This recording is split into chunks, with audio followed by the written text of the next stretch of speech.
नमस्कार, मैं हूं मृत्युंजय कुमार झा। हफ्ते का आखिरी कारोबारी दिन और कमोडिटी मार्केट में ढेर सारा एक्शन। जी हां, अगले आधे घंटे के दौरान हम आपको यही बताने वाले हैं कि आज आपके लिए कहां पर कमाई के मौके बन सकते हैं, एक्शन कहां कहां पर है और एक्शन की वजह क्या है। और आज हमने आपके लिए खास पोल भी किया है, क्योंकि आप देखिए कि जिस तरह से कोरोना के मामले दुनिया भर में बढ़ रहे हैं, उसके बावजूद कच्चे तेल की कीमतें कम नहीं हो रही हैं, इसके उलट दाम बढ़ रहे हैं और अब ब्रेंट क्रूड का भाव 83 डॉलर के करीब पहुंच चुका है। तो आज इसीलिए हमने ये जानने की कोशिश की कि आखिर ऐसा क्या हो रहा है कि कोरोना के बढ़ते मामलों के बावजूद तेल के दाम बढ़ रहे हैं, और अगर बढ़ रहे हैं तो क्या तेल 2022 में नया खेल करेगा? क्या 2022 में तेल $100 तक जाएगा क्या? इस पर आज हमने एक बड़ा पोल भी किया है। पोल के नतीजे क्या है, सबसे पहले आपको ये बताते हैं और फिर हम चर्चा को आगे बढ़ाएंगे। तो हमने सबसे पहला सवाल ये पूछा अलग अलग ब्रोकरेज हाउस से कि क्या 2022 में, मतलब इस साल, क्रूड का भाव $100 प्रति बैरल तक जाएगा। तो जो जवाब आए हैं, जवाब ये कहा गया है कि जो ज्यादातर एक्सपर्ट हैं वो कह रहे हैं कि $100 का लेवल शायद आपको देखने को ना मिले। 80% लोग कह रहे हैं कि $100 तक क्रूड नहीं जाएगा, जबकि 20% एक्सपर्ट का यह मानना है कि $100 प्रति बैरल के स्तर को क्रूड छू सकता है। पहला सवाल था हमारा। दूसरा सवाल हमारा यह था कि आखिर भाव जाएगा कहां? अगर $100 नहीं तो कहां तक 2022 के आखिर में आखिर तक क्रूड का भाव जा सकता है? तो नतीजे क्या है ये जरा आप जान लें। तो रेलिगेयर ने कहा है कि $110 तक क्रूड का भाव जा सकता है। एक्सिस सिक्योरिटीज का मानना है कि $102, लेकिन उसके बाद रेलिगेयर और एक्सिस के बाद किसी भी ब्रोकरेज हाउस ने $100 का टारगेट नहीं दिया है, लेकिन क्लोज टू 100 का टारगेट ऑलमोस्ट सबका है। पृथ्वी फिनमार्ट ने $95 का टारगेट दिया है, कोटक ने 95, ट्रेड बुल्स, एसएमसी ग्लोबल ने भी $95 का टारगेट दिया है। केडिया कमोडिटी का मानना है कि $93, आईआईएफएल सिक्योरिटीज, चॉइस ब्रोकिंग और आनंद राठी ने $90 का टारगेट दिया है। तो मतलब अगर आप ये मानकर चलें कि नीचे का टारगेट भी अगर आप पकड़ लें, लोअर साइड का टारगेट, तो भी यहां से $10 ऊपर का टारगेट है, मतलब 80 के आसपास है ब्रेंट अभी। और अगर हम नीचे से नीचे का टारगेट पकड़ें तो $90 तक क्रूड का भाव जाएगा, मतलब यहां से $10 की तेजी की संभावना तो ऑलमोस्ट सारे ब्रोकरेज हाउस जता रहे हैं। मतलब तेजी रहेगी, इसमें कोई शक, कोई असहमति एक्सपर्ट के बीच, ब्रोकरेज हाउस के बीच नहीं है। तो सवाल यह है कि अब आपको करना क्या चाहिए, ये बताने के लिए हमारे साथ 3 खास मेहमान जुड़ रहे हैं इस वक्त। हमारे साथ हैं प्रीतम पटनायक एक्सिस सिक्योरिटीज के, जिगर त्रिवेदी हैं आनंद राठी के, और रविंद्र राव हैं कोटक सिक्योरिटीज के। आप तीनों का बहुत स्वागत है। प्रीतम, सबसे पहला सवाल मेरा आपसे होगा कि चूंकि आपने भी $100 से ऊपर का टारगेट दिया है, ऐसा आपको क्यों लगता है कि ब्रेंट क्रूड का भाव 100 के ऊपर चला जाएगा? देखिए, इसमें 2-3 फैक्टर्स हैं, सप्लाई एंड डिमांड। यही है मेजर एक्टिविटी। मैं सप्लाई के हिसाब से बात करूं तो आप देख ही रहे हैं कि डिसरप्शन जियोपॉलिटिकल इश्यूज के चक्कर में तजाकिस्तान हो गया, या मेंटेनेंस के चक्कर में जो हम लोगों ने लीबिया में देखा है कि सप्लाई पे स्क्वीज बना पड़ा है। एंड यदि हम लोग ओपेक का प्रोडक्शन कैपेसिटी देखें, इन्होंने दिसंबर में 70,000 बैरल से प्रोडक्शन बढ़ाया है, फिर भी वो कहीं पे भी अपने टारगेट के आसपास नहीं है। जो उनका टारगेट था 240,000 बैरल्स का टारगेट था, उसके आसपास भी नहीं था। तो ये रहा बात सप्लाई पे। ओके, तो सप्लाई शॉर्टेज तो है थोड़ा सा। डिमांड पे आप मेरे को मान के चलिए कि कोरोना का जो फियर था या जो इंपैक्ट था, बिकॉज मोर्टेलिटी रेट थोड़ा इसमें कम है, एक्सपेक्टेशन है कि जो इकोनॉमी बाउंस बैक होगी तो डिमांड जो आएगा क्रूड में वो बहुत बढ़ चढ़ के आ सकता है। सो जियोपॉलिटिकल फैक्टर्स, ग्रोइंग डिमांड जिसमें इंक्रीज रिक्वायरमेंट हो सकता है, उसके हिसाब से मैं देखने जाऊं तो मेरे को लगता है क्रूड में तो तेजी बनी हुई है। आई थिंक उसमें कोई दो राय नहीं है। अच्छा, तो आप कह रहे हैं कि चूंकि डिमांड बढ़ेगी और ओमिक्रॉन का उतना निगेटिव इंपैक्ट नहीं होगा डिमांड के ऊपर, लिहाजा आप कह रहे हैं कि दाम तेजी से ऊपर जाएंगे। अब रविंद्र जी, आपका क्या टेक है? क्या आपको भी लगता है कि हाँ, क्रूड का मार्केट बेशक 100 तक ना जाए, लेकिन तेजी रहेगी और डिमांड यहां पर बढ़ने वाली है? मृत्युंजय, मेरे हिसाब से अभी जो क्रूड में जो तेजी आई है वो बेसिकली जियोपॉलिटिकल कंसर्न्स की वजह से आई है। कजाकिस्तान की जो स्टोरी चल रही है, प्लस लिबिया से जो आउटपुट घटा है, आई थिंक वो क्रूड को सपोर्ट कर रहा है। Otherwise as of now major कोई रीजन नहीं है, क्योंकि जो ओमिक्रॉन के चलते जो रिस्क ऑफ चल रहा है, आई थिंक वो क्रूड को भी प्रेशराइज करना चाहिए था, but because of the geopolitical tension इसे क्रूड को एक सपोर्ट मिला है। मेरे हिसाब से I think it should be step by step. एक साथ $100 बोलना बहुत मुश्किल होगा, क्योंकि there are lot of uncertainty still playing around. Yes, demand आगे जाके सुधरेगा, क्योंकि ओमिक्रॉन भी I think this will be temporary impact. हो सकता है कि 1-2 महीने में वो भी सबसाइड हो जाए। आगे जाके डिमांड सुधरने की ही उम्मीद है। बट मेरे हिसाब से अगर प्राइसेस बहुत ज्यादा ऊपर जाते हैं तो हमने देखा है कि कंज्यूमर्स के साइड से भी कोई ना कोई स्टेप आया था, जिसके चलते हमने प्राइसेस को नीचे आते हुए देखा है। तो इन्फ्लेशन जो है वो बहुत बड़ी कंसर्न है। अगर क्रूड के प्राइस ऊपर जाते हैं तो इन्फ्लेशनरी कंसर्न फिर से बढ़ेंगे एंड ग्लोबल इकोनॉमी के लिए ये सही नहीं होगा। तो मेरे हिसाब से कोई ना कोई स्टेप आएगा ओपेक से, प्लस जो कंज्यूमर कंट्रीज है उनके साइड से। तो मेरे हिसाब से it will be a slow and gradual move. मुझे नहीं लगता है कि एक साथ $100 तक प्राइसेस जा सकता है। पॉसिबिलिटी है कि 84 इमीडिएटली आ सकता है WTI क्रूड में, उसके बाद 88 and then possibly it might in the extreme case it might go to $93। तो आप कहने कि $93 तक, मतलब 90 के ऊपर क्रूड का भाव जा सकता है। जिगर, मैं अब आपसे पूछना चाह रहा हूं कि अभी के हालात को देखते हुए, जो ओपेक की भी हाल की मीटिंग हुई, उसमें जो पुरानी पॉलिसी थी 4 लाख बैरल की बढ़ोतरी की, उसी पर ओपेक कायम है।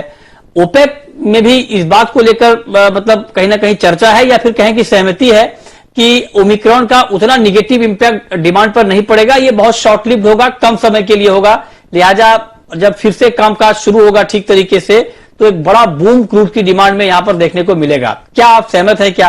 और अगर सहमत है तो क्या फिर आपको भी लगता है कि क्रूड यहां से ऊपर ही जाएगा? Good morning Mrityunjay.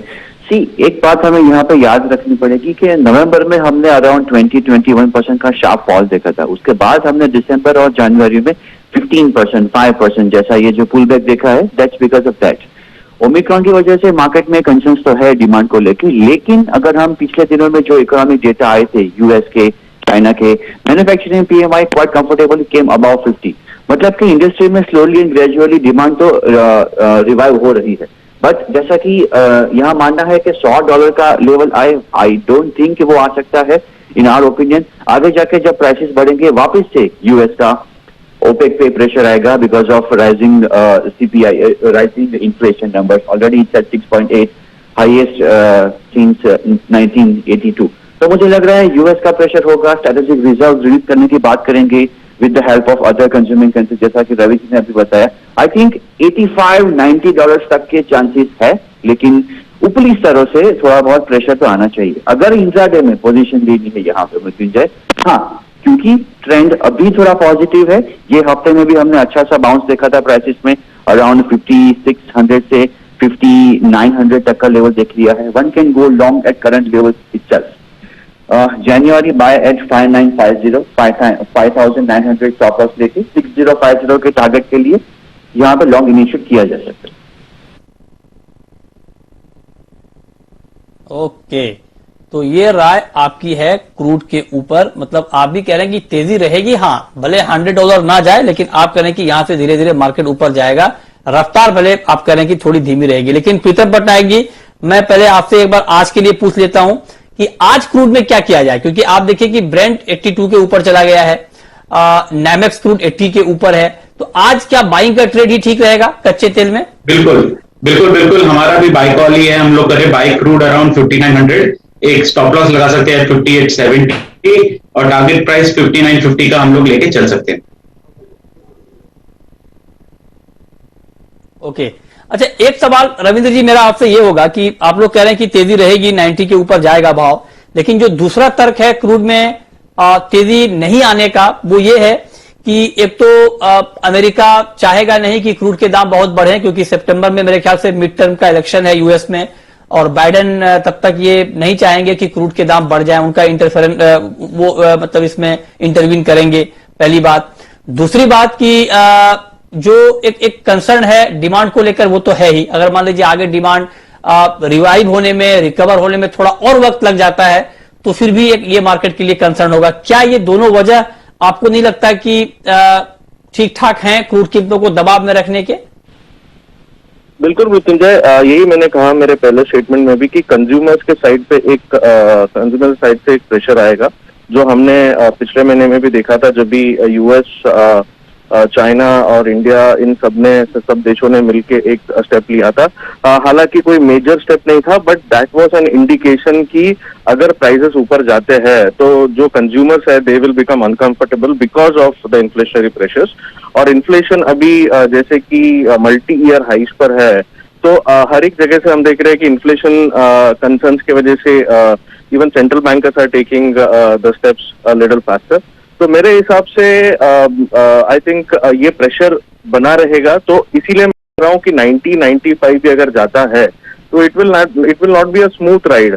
हो सकता है कि 83-84 तक जाए, फिर कोई प्रेशर आए, फिर मार्केट नीचे आए। Even OPEC might take some steps, क्योंकि $80 तक ओपेक के लिए भी I think they are comfortable with that.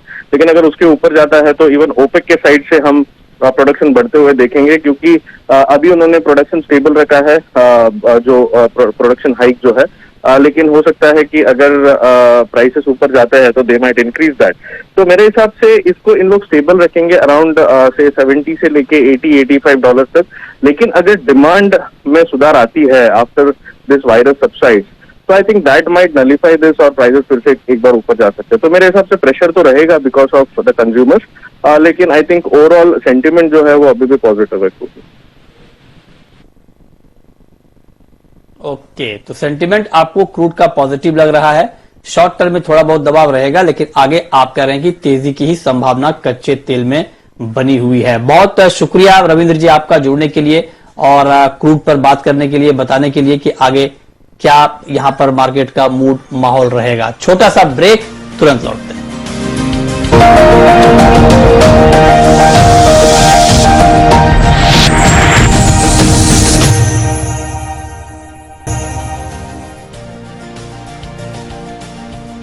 Break के बाद भी आपका स्वागत है। अब बात करते हैं हम गोल्ड की, और गोल्ड का मार्केट आप देखिए कि बहुत नीचे आया है, और इनफैक्ट जिस तरह से कल हमने बिकवाली का माहौल देखा गोल्ड में, वो आज भी कंटिन्यू है। आज भी 47,400 के नीचे आ गया है गोल्ड, 60 रुपए की नरमी है।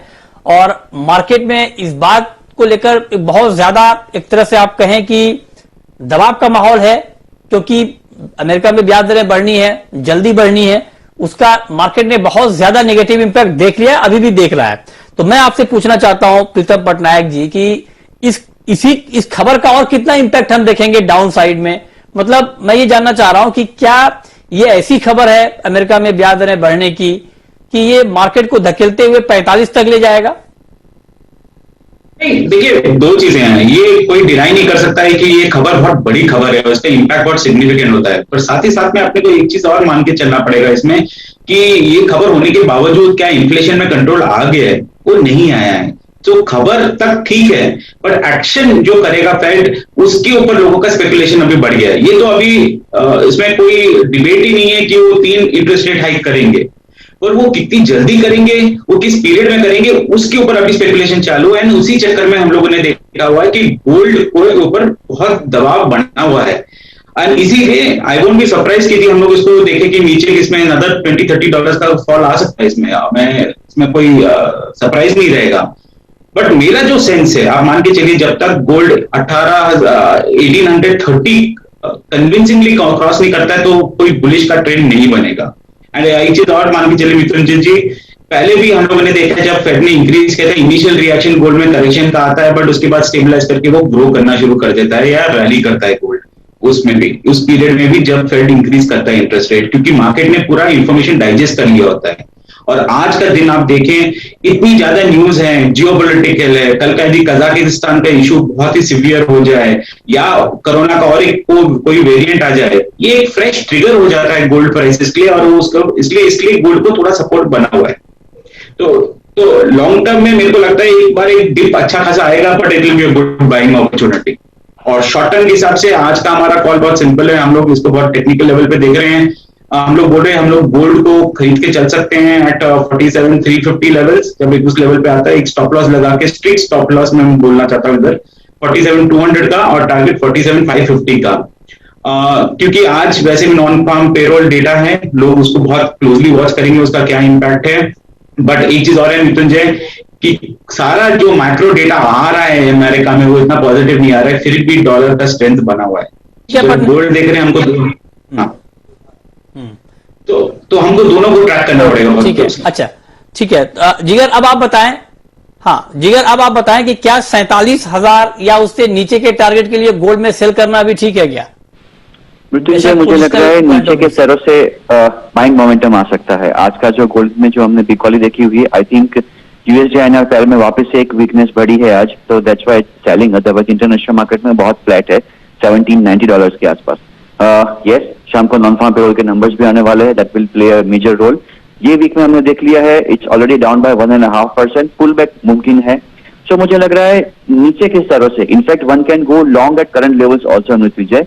February buy at 47,400, 47,300 stop loss लेके चले, 47,600 का टारगेट यहां लेके हम चल सकते हैं। और जैसे कि मैंने बताया, pull back is quite possible. अच्छा ठीक है। चांदी पर पटनायक जी आपका क्या व्यू है? चांदी में भी हमने तेज गिरावट देखी, क्या अभी चांदी में और डाउन साइड बाकी है या ये वो लेवल है जिस लेवल पर एक बार फ्रेश बाइंग शुरू की जाए? देखिए, मेरे को लगता है चांदी में भी बहुत सीवियर करेक्शन था, करेक्शन गोल्ड से ज्यादा ही था, आपने जैसे देखा था। पर मैं चांदी में तभी एंटर करूंगा जब वो 60,500 लेवल क्रॉस करेगा। सो हमारा भी बाय कॉल उसी पे ही बना हुआ है कि 60,500 यदि खुद आता है प्राइस, तभी हम लोग को बाय करके चलना चाहिए। पर एक स्ट्रिक्ट स्टॉप लॉस यहाँ पे भी 60,200 का और टारगेट 60,900 का हम लोग लेके चल रहे हैं। ओके, चांदी पर जिगर आपका कमेंट क्या होगा? क्योंकि चांदी में तो ये कहा जा रहा है कि डिमांड को लेकर के भी कंसर्न है, इंडस्ट्रियल डिमांड को लेकर के, इन्वेस्टमेंट डिमांड के साथ साथ, तो क्या किसी बड़ी गिरावट की आहट है क्या चांदी में अभी? करेक्ट। जैसा कि मैंने गोल्ड में भी बताया, आज शाम को नॉन फार्म पेरोल के नंबर्स है, तो it will play a major role in case of silver also. Base metals में रैली है, ऑलरेडी हमने सिल्वर में 4% का डाउनफॉल देख लिया है ये हफ्ते में, एक मेजर ब्रेकडाउन दिया हुआ है। हाँ, पोजिशनली लग रहा है कि शायद यहाँ से 1,500-2,000 पॉइंट का फॉल आ भी सकता है, लेकिन जिस तरीके से हमने कल के सेशन में एक फॉल देखा था, शार्प फॉल 1,800-1,900 पॉइंट का, मुमकिन है कि प्राइसेस में यहाँ पे एक पुल बैक रैली आ सकती है। सो चांदी में भी एक पुल बैक रैली के लिए यहाँ बाय इनिशिएट किया जा सकता है at current levels. It will be a counter call, but keep the strict stop loss of 60,000 psychological support. One can go long in silver March around 60,200, stop of 60,000, target would be 60,600. Okay ठीक है। अच्छा प्रीतम Patnaik ji, base metal का market अभी आपको कैसा दिख रहा है, और आज आपको लगता है कि मेटल के किसी काउंटर में ट्रेडिंग की गुंजाइश है, पोटेंशियल है इंट्राडे के लिए?